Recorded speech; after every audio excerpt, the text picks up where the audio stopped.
കാറ്റത്തെ കിളിക്കൂട് സീരിയലിൻ്റെ latest episode review ആണ് പറയുന്നത്. അങ്ങനെ രാജീവാണെങ്കിൽ കട്ടക്കലിപ്പിലായിരിക്കും. നിധിയോട് സുധീഷിനെക്കുറിച്ച് വല്ലാത്ത കുറ്റങ്ങൾ ഇങ്ങനെ പറഞ്ഞു കൊടുക്കുന്നുണ്ട്. എന്നാലും അവൻ ഇങ്ങനെയൊക്കെ കാണിക്കുമെന്ന് ഞാൻ ഒട്ടും വിചാരിച്ചില്ല മോളെ. കയ്യിൽ കുറച്ച് പണം കണ്ടപ്പോഴേക്കും അവൻ്റെ കണ്ണങ്ങ് മഞ്ഞളിച്ചു പോയി. അവസാനം നിന്നെ പോലും ചതിച്ചിട്ട് അവൻ ഇവിടെ നിന്നും മുങ്ങിയില്ലേ. അവൻ്റെയൊക്കെ തനി നിറം ഇതൊക്കെ തന്നെയാണെന്ന് എനിക്ക് നേരത്തെ തന്നെ അറിയാമായിരുന്നു. വെറും ഒരു ഡ്രൈവർ പയ്യനല്ലേ അവൻ. എന്നിട്ടും എൻ്റെ മോൾ അവനോടൊപ്പം ഇറങ്ങിപ്പോയല്ലോ. ഇപ്പോഴെങ്കിലും മനസ്സിലായോ അവൻ പക്കാ ഫ്രോഡാണെന്നുള്ള കാര്യം? രാജീവ് പറയുമ്പോൾ നിധിക്കത് സഹിക്കാൻ പറ്റുന്നില്ല. അല്ല അച്ഛാ, ഒരിക്കലും സുധീഷ് അങ്ങനെയൊന്നും ചെയ്യില്ല എന്ന് അവൾ തറപ്പിച്ച് പറയുന്നുണ്ട്. എങ്കിലും രാജീവ് വിട്ടുകൊടുക്കാൻ തയ്യാറല്ലായിരുന്നു. ഇപ്പോഴും നിനക്ക് അവന് വിശ്വാസമാണോ? ഞാൻ പറയുന്നത് നിനക്ക് തീരെ തലയിൽ കയറുന്നില്ലേ മോളെ? അവനെ എവിടെയൊക്കെ തപ്പിയെന്നറിയോ? ഇനിയിപ്പോൾ അന്വേഷിക്കാൻ ഒരിടം പോലും ബാക്കിയില്ല. അവൻ ആ പണവും കൊണ്ട് അങ്ങ് മുങ്ങിക്കളഞ്ഞു. മോളെ, നീ ഒരു കാര്യം ചെയ്യേ. ഇതിൽ നിന്നൊക്കെ നീ രക്ഷപ്പെട്ടല്ലോ എന്ന് കരുതിയാൽ മതി. പണം പോയെങ്കിൽ പോട്ടെ എന്ന് രാജീവൻ ആശ്വസിക്കുമ്പോൾ ഹേമയും അത് തന്നെ കൂട്ടിപ്പിടിച്ചു. അതേ രാജീവേട്ട, നമ്മുടെ മോൾക്ക് ഒന്നും പറ്റിയില്ലല്ലോ, അത് മതി. പണം അവൻ കൊണ്ടുപോയിക്കോട്ടെ. അവന് പണത്തിനോടുള്ള ആർത്തി. എൻ്റെ മോളെ അവൻ വശീകരിച്ചത് തന്നെ അതിനു വേണ്ടിയിട്ടായിരുന്നു എന്ന് ഇപ്പോഴല്ലേ മനസ്സിലായത്.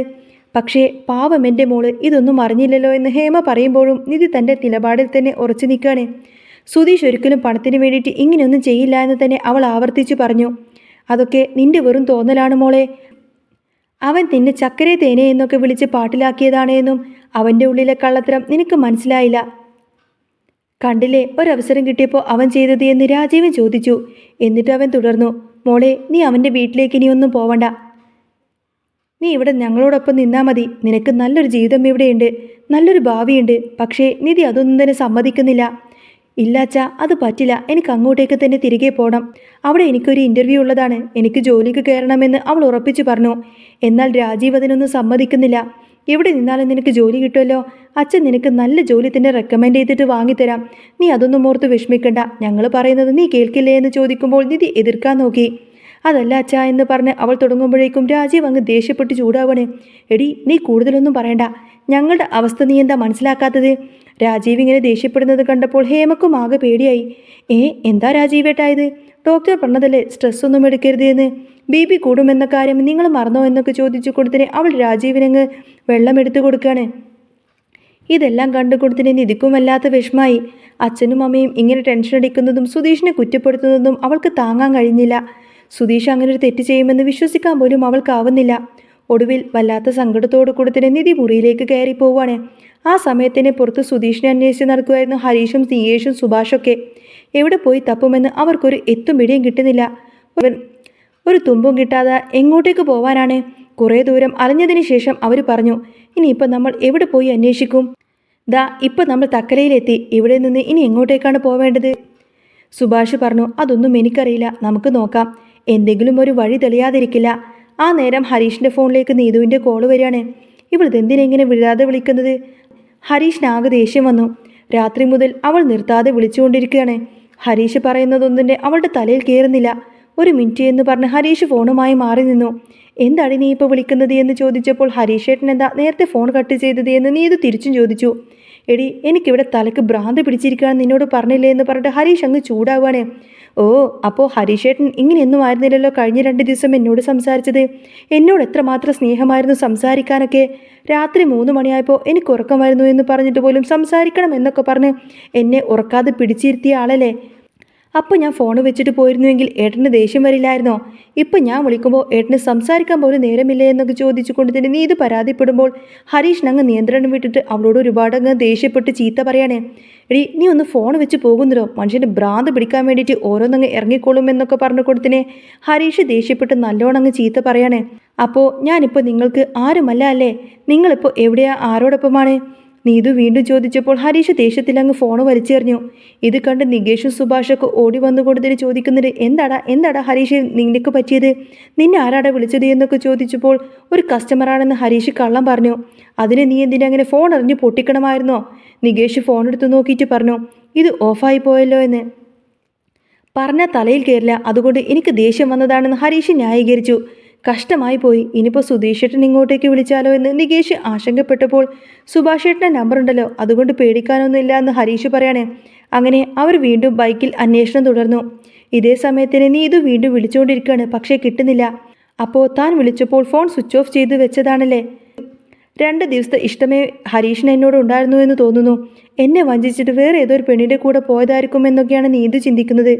പാവം ഹരീഷും കൂട്ടരും സുധീഷിനെ കാണാത്തതിൻ്റെ ടെൻഷനിലായിരിക്കും. അങ്ങനെ ആകെ തല പുകഞ്ഞ് നിൽക്കുകയാണെന്ന കാര്യമൊന്നും നീതു അറിയുന്നില്ല.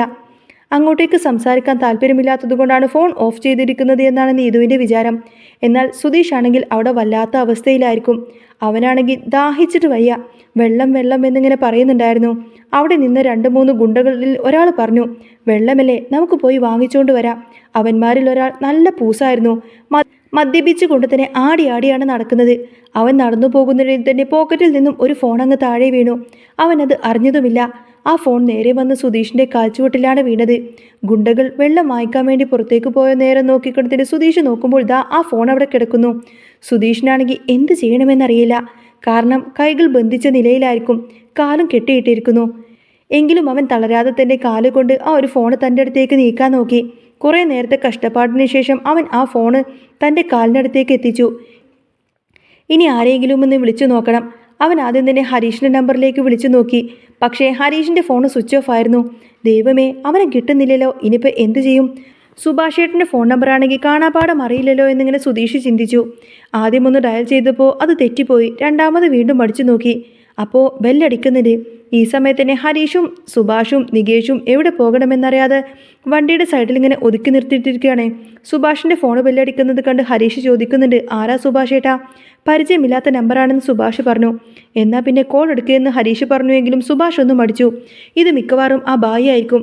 അവിടെ ഒരു ബായിയുണ്ട്. അവിനാഷിനെ പോലെയല്ല, പക്കാ കള്ളനാണ് അവൻ. പണിയെടുക്കാൻ മടിയായതുകൊണ്ട് തന്നെ ഞാൻ വരണ്ടെന്ന് പറഞ്ഞിരിക്കുന്നു.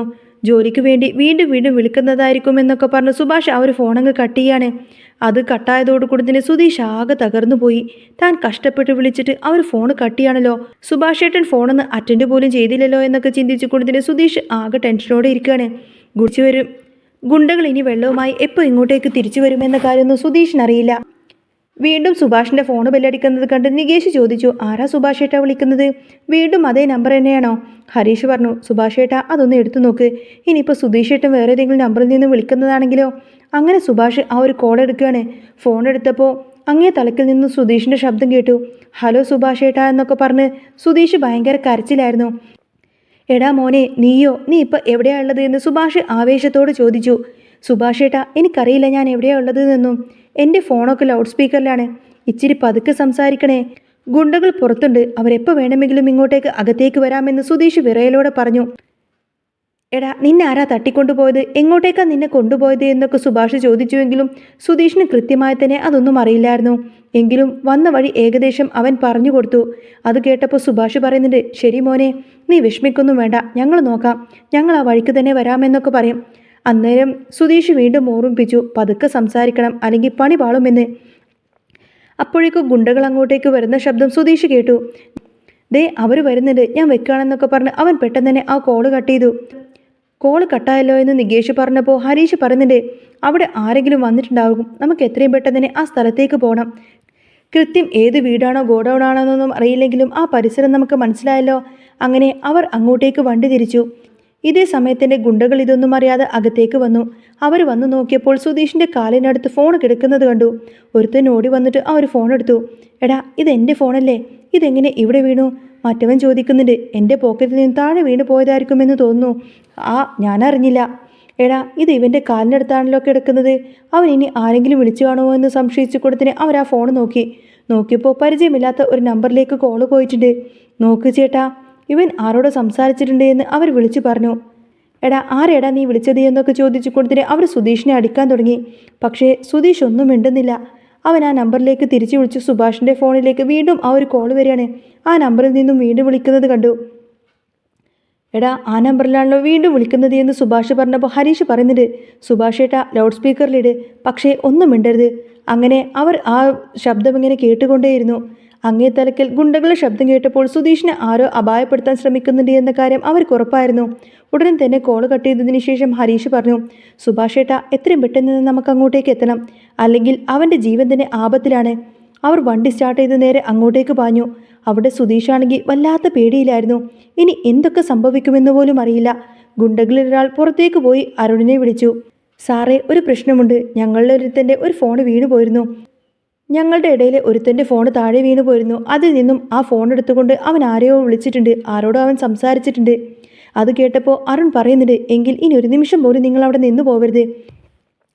അവൻ വീട്ടിലേക്കാണോ പോലീസിനെയാണോ വിളിച്ചതെന്നൊന്നും അറിയില്ലല്ലോ. അവിടെ നിന്ന് നിങ്ങൾ എത്രയും പെട്ടെന്ന് തന്നെ അവനെ മാറ്റിക്കോ. വഴിയിൽ വെച്ചൊന്നും അവൻ ഇനി തട്ടിക്കളയണ്ട, ഞാൻ പറഞ്ഞാൽ മാത്രം ചെയ്താൽ മതി എന്നൊക്കെ പറയണം അരുണ്. അവർ ഉടനെ വന്ന് സുധീഷിനെ വലിച്ച് വണ്ടിയിൽ കയറ്റി. അവൻ്റെ വായൊക്കെ ഇങ്ങനെ ടാപ്പ് വെച്ച് ഒട്ടിച്ചിരുന്നു, കയ്യും കാലൊക്കെ ഇങ്ങനെ കെട്ടിയിട്ടിരുന്നു. ആ സമയത്ത് തന്നെ ഹരീഷും നികേഷും സുഭാഷൊക്കെ ചീറി പാഞ്ഞങ്ങോട്ടേക്ക് വന്നു. അവർ പോകുന്ന വഴിക്ക് എതിർവശത്ത് നിന്ന് ആ ഗുണ്ടകളുടെ വാഹനമായി അവരുടെ ബൈക്കൊന്ന് തട്ടിമാറ്റിക്കൊണ്ട് തന്നെ എല്ലാം ഒരു നിമിഷം കൊണ്ടാണ് കഴിഞ്ഞത്. ഹരീഷും നികേഷും റോഡിലേക്ക് വീണു. അവർ വരുന്ന വഴിക്ക് എതിർവശത്ത് നിന്ന് വന്ന ആ ഒരു ഗുണ്ടകളുടെ വാഹനമായി അവരുടെ ബൈക്കൊന്ന് തട്ടി. അതോടുകൂടെ തന്നെ ഹരീഷും നികേഷും പെട്ടെന്ന് തന്നെ റോഡിലേക്ക് വീണു. സുഭാഷ് ആകെ ടെൻഷനിൽ ഇങ്ങനെ നിൽക്കുകയാണ്. അവൻ ദേഷ്യത്തോടു കൂടെ തന്നെ കാറിലുള്ളവരോട് ചോദിച്ചു, നിങ്ങളിത് എവിടെ നോക്കിയാടാ വണ്ടി ഓടിക്കുന്നത്?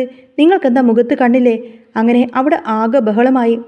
ആ ബഹളത്തിനിടയിൽ പ്രശ്നം തീർന്ന് അവൻ പോകാൻ തുടങ്ങുമ്പോഴാണ് നികേഷ് ആ ഒരു കാഴ്ച കാണുന്നത്. കാറിനകത്ത് സുധീഷ് ഇരിക്കുന്നു. സുധീഷ് തല പുറത്തേക്കിട്ടതും ആവും വിധം തന്നെ അവരെ കാണിക്കാൻ ശ്രമിക്കുന്നുണ്ടായിരുന്നു.